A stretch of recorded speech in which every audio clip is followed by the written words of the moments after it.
আপনার ৫ বছরের ছোট্ট সন্তানটি দৌড়ে এসে আপনাকে যদি জিজ্ঞাসা করে, "মা বাবা, আমি পৃথিবীতে কিভাবে এসেছি?" বা "ছেলে-মেয়ের শরীরের গঠন আলাদা কেন?" এই প্রশ্ন শোনার পর আপনার প্রতিক্রিয়া কী হবে? ধমক দিয়ে থামিয়ে দিবেন? নাকি কথা ঘুরিয়ে নেবেন? আমাদের সমাজের ৯০% মানুষই এই পরিস্থিতিতে লজ্জা পান বা এড়িয়ে যান। কিন্তু আপনি কি জানেন আপনার এই নীরবতাই আপনার সন্তানের জন্য সবচেয়ে বড় বিপদ ডেকে আনতে পারে? আজকের ভিডিওতে আমরা জানব কেন সেক্স এডুকেশন বা যৌন শিক্ষা কোনো লজ্জার বিষয় নয়, বরং এটি একটি জীবন রক্ষাকারী দক্ষতা। পুরো ভিডিওটি দেখুন, কারণ শেষের উদাহরণটি হয়তো আপনার দৃষ্টিভঙ্গি আজকেই বদলে দিবে। প্রথমে পরিষ্কার করা যাক, সেক্স এডুকেশন আসলে কি। অনেকেই মনে করেন সেক্স এডুকেশন মানেই বাচ্চাকে যৌন মিলন শেখানো। এটি একটি মারাত্মক ভুল ধারণা।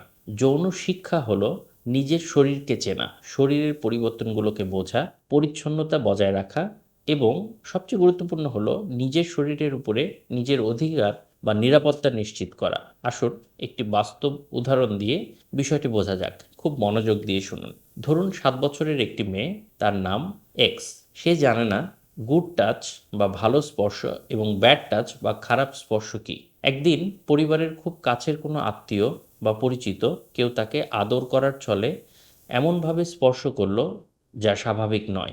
যেহেতু এক্স জানে না যে শরীরের কিছু জায়গা ব্যক্তিগত, তাই সে ভাবল এটা হয়তো আদরেরই অংশ। সে প্রতিবাদ করলো না বা কাউকে বললও না।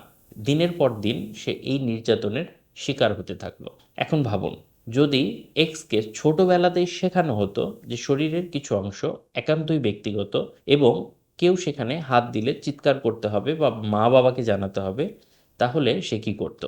সে সাথে সাথে এর প্রতিবাদ করত। অর্থাৎ এটি যৌন শিক্ষা বা অশ্লীলতা নয়, বরং একটি ঢাল বা আত্মরক্ষার হাতিয়ার হিসেবে কাজ করত। দর্শক, আপনার সন্তানের নিরাপত্তার এই ঢালটি আপনি তৈরি করে দিচ্ছেন তো? এবার আসুন দ্বিতীয় উদাহরণে, যা আমাদের কৈশোরের সাথে জড়িত। রাতুল, বয়স ১৪। হঠাৎ তার শারীরিক পরিবর্তন হতে শুরু করলো। সে দেখল তার কণ্ঠস্বর বদলে যাচ্ছে, শরীরে নতুন লোম গজাচ্ছে। সে ভয় পেয়ে গেল। লজ্জায় বাবা মাকে কিছু বলতে পারল না। সে তথ্যের জন্য পেল তার সমবয়সী বন্ধুদের বা ইন্টারনেটের ভুল ওয়েবসাইট। সেখান থেকে সে পেল ভুল তথ্য, অবৈজ্ঞানিক ধারণা এবং পর্নোগ্রাফির আসক্তি।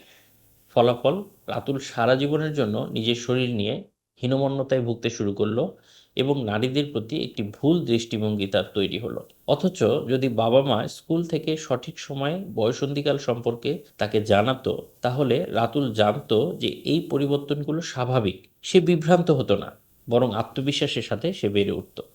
ভুল তথ্য যে কিভাবে একটি ছেলের ভবিষ্যৎ নষ্ট করতে পারে, তা কি আমরা ভেবে দেখছি? তৃতীয়ত এবং সম্ভবত সবচেয়ে গুরুত্বপূর্ণ বিষয়টি হলো সম্মতি বা কনসেন্ট। আমাদের সমাজে ধর্ষণ বা যৌন হয়রানি বাড়ার অন্যতম কারণ হলো সম্মতির ধারণা না থাকা। সেক্স এডুকেশন একটি ছেলেকে শেখায় ছোটবেলা থেকে যে না মানে না।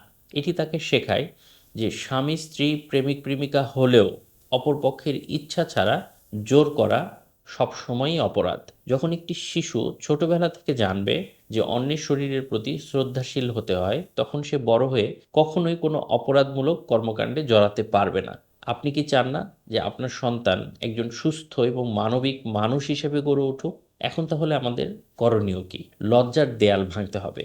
সেক্স এডুকেশন মানে কোনো বেহায়াপনা নয়, অশ্লীলতা নয়, এটি একটি সচেতনতা। বাচ্চার বয়সের সাথে সামঞ্জস্য রেখে তাকে সঠিক তথ্য দিন। তাকে তার শরীরের নামগুলো সঠিক নামে ডাকতে শেখান। তাকে বোঝান তার শরীর তার নিজের এবং সেখানে কারো কোনো অধিকার নেই। মনে রাখবেন, আপনি যদি আপনার সন্তানকে সঠিক তথ্য না দেন, তবে বাইরের জগৎ তাকে ভুল তথ্য দিবে। আর সেই ভুল তথ্য আপনার সন্তানের জীবনকে ধ্বংস করে দিতে পারে। সিদ্ধান্ত আপনার। আপনি কি লজ্জাকে আঁকড়ে ধরে রাখবেন, নাকি সন্তানের নিরাপত্তা নিশ্চিত করবেন? আজই আপনার সন্তানের সাথে কথা বলুন, তাদের ভরসার জায়গা হন, সচেতন হন, সুরক্ষিত থাকুন, আপনার সন্তানকে সুরক্ষিত রাখুন।